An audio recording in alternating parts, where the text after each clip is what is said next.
আমার পাশে আব্দুল্লাহ বিন আব্দুর রাজ্জাক আছেন, উনি ওনার বক্তব্যে বলেছেন, আরো বক্তারা বলেছেন, ভারতে বিশেষ করে আমাদের সেখানে যে সমস্ত সংখ্যালঘু নির্যাতন হচ্ছে আর সেখানে যে সমস্ত সহিংস ঘটনা ঘটছে, যেমন এই যে উপ হাই কমিশনারের হামলার কথা আপনি বলেছেন, এগুলোর কারণে আসলে আমাদের কথা বলা দরকার। আমাদের রাষ্ট্রীয়ভাবে মাননীয় প্রধান উপদেষ্টা মহোদয়কে বলা হয়েছে যে তিনি যেন তার জায়গা থেকে, সরকার জায়গা থেকে কথাগুলো বলেন।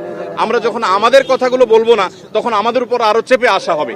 এই কালচার থেকে বেরিয়ে আসার জন্য আমাদেরকে আমাদের অধিকারের কথা বলতে হবে। আমরা আজকে সেখানে যে আক্রান্ত হয়েছি কলকাতাতে, তার বাইরে যে মুসলমানরা আক্রান্ত হচ্ছেন সেখানে, সেগুলো নিয়ে আমাদের কথা বলতে হবে। তাহলে সেক্ষেত্রে হয়তোবা এই যে আজকে যে পরিস্থিতি আমরা মুখোমুখি হচ্ছি, যে আজকে আমাদের উপরে চাপিয়ে দেওয়া হচ্ছে মিথ্যা প্রপাগান্ডা, সেটা থেকে আমরা উত্তরণের পথ হতে খুঁজে পাবো।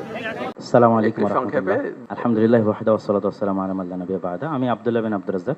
প্রায় 3 কোটি 3.5 কোটি যে জনগণ আছে তাদেরই একজন প্রতিনিধি বলতে পারেন। তো এই মোটামুটি সংক্ষিপ্ত পরিচয়। আমার কথা হচ্ছে, আজকে যে বিষয়টি নিয়ে এখানে আমরা আলোচনায় বসেছি, এটির যদি আমরা মূলে হাত না দিই, আসল জায়গায় যদি হাত না দিই, তাহলে এটিকে সমাধান করা সম্ভব নয়।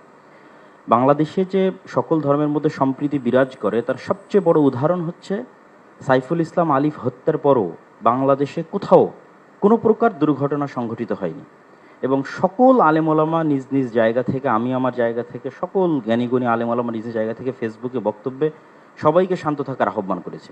সুতরাং আমাদের দেশে সাম্প্রদায়িক সম্প্রীতি আছে, কথা শতভাগ সত্য। তারপরও আমাদেরকে বসতে হচ্ছে কেন?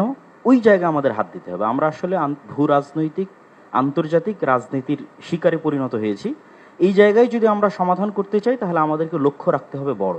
লক্ষ্য বড় রাখলে স্যার আপনার জন্য এটি সমাধান করা সুবিধা হবে।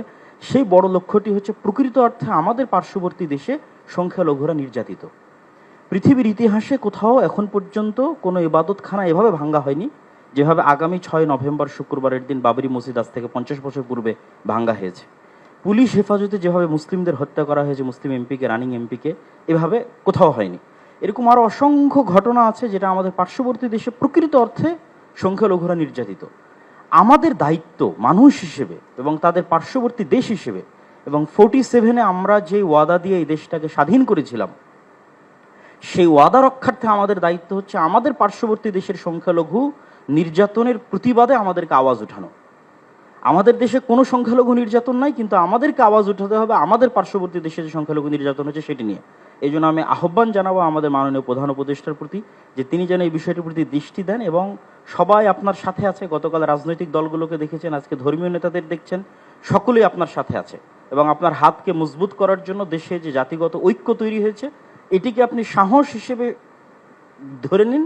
ধরে নিয়ে আপনি আমাদের দেশের স্বাধীনতা এবং সার্বভৌমত্ব রক্ষার জন্য আন্তর্জাতিক জগতে ফাইট করেন। এবং আমাদের যে বন্ধু রাষ্ট্রগুলো আছে, সার্ককে শক্তিশালী করে, আমাদের বন্ধু রাষ্ট্রকে শক্তিশালী করে, যারা পাল্টা আমাদের উপর মিথ্যা অপবাদ দিয়ে আমাদেরকে ছোট করতে চাচ্ছে, তাদের সামনে আমাদের দেশের এই সাহস এবং সম্প্রীতিকে আপনি তুলে ধরুন। ধন্যবাদ। এতটুকুই আমি আপনার কাছে দাবি জানাবো। Thank you.